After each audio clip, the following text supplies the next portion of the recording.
Thank you, Mr. Chairman, and thank you to our witnesses for being here today. Today's hearing has allowed us all an opportunity to see how the crisis of fentanyl is affecting every community in America. In my own community in Florida, authorities seized more than 11 pounds of fentanyl, and this amount alone was enough to kill 2.7 million people.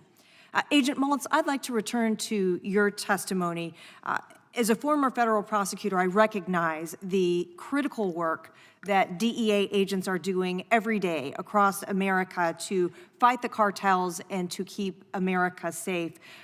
One thing, a distinction that you've made here today that I think is important, I'd like for you to share with us a bit about how this problem has grown in its scope and the difference between organized crime and what you would categorize as narco-terrorists. Tell us, what is a narco-terrorist and what has led you to that conclusion? Great question. I really appreciate that because I lived this nightmare for many years, over 10 years. When I was the head of the Special Operations Division, I wasn't reading in the local newspapers. I was living it with my counterparts around the world. And so China started the synthetic bombing campaign around 2008, 2009 with K2 spice and bath salts. Please go read about it. You'll see all the catastrophes in the country from those synthetic drugs. Then around 2012, they started with the fentanyl analogs in the mail services through the internet websites.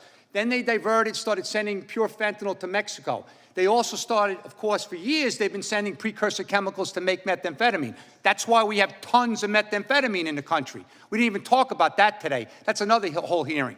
Now, in Mexico, they're using all of that money, they're building up capabilities. They're buying weapon systems. They're dropping C4 explosives on their adversaries.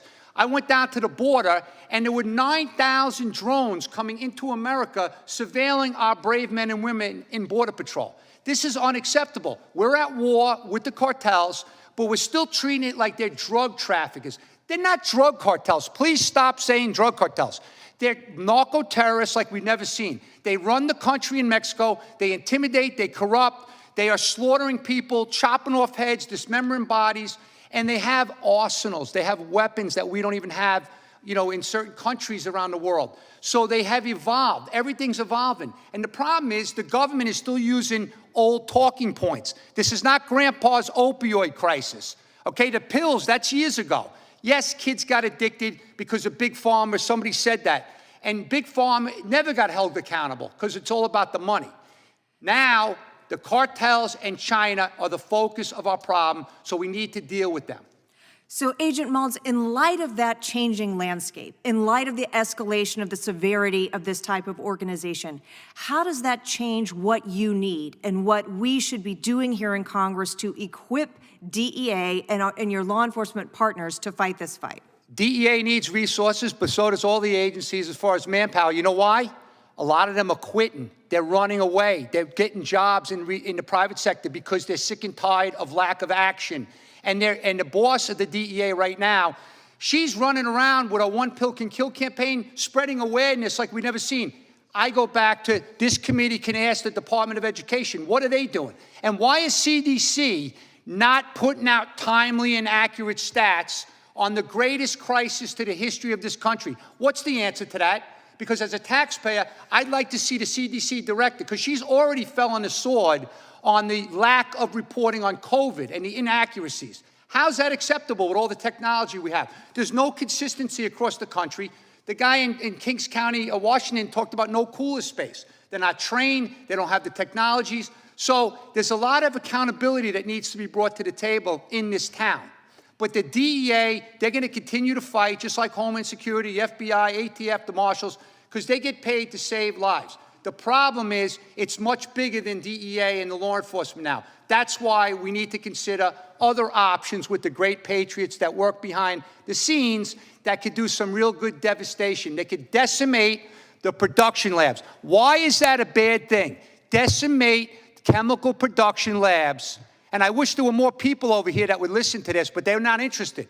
They're out there doing something else. I don't know what's more important than the death of our kids. Agent Malls, another question. Can you tell us what it means when a substance is classified as Schedule I, Schedule II? How is that important, and what would it mean to you all in terms of the work that you're doing to try to combat this problem? Well, a third grader can understand that you don't want to put deadly substances on the street. You want to at least categorize them as Schedule I drugs. Fentanyl, the pharmaceutical grade fentanyl, is a Schedule II and needs to remain a Schedule II. But the illicit fentanyl substances that are out there, it's like whack-a-mole. The DEA and all the agencies, they can't keep up with the way these guys are changing the different chemical compounds, and it's like, it's just so common. You just need common sense to understand that argument. They're killing our kids. We need to classify fentanyl-related substances as Schedule I. That's not going to solve this problem, but it's something that will help. Thank you, Agent Maltz. Mr. Chairman, I yield back.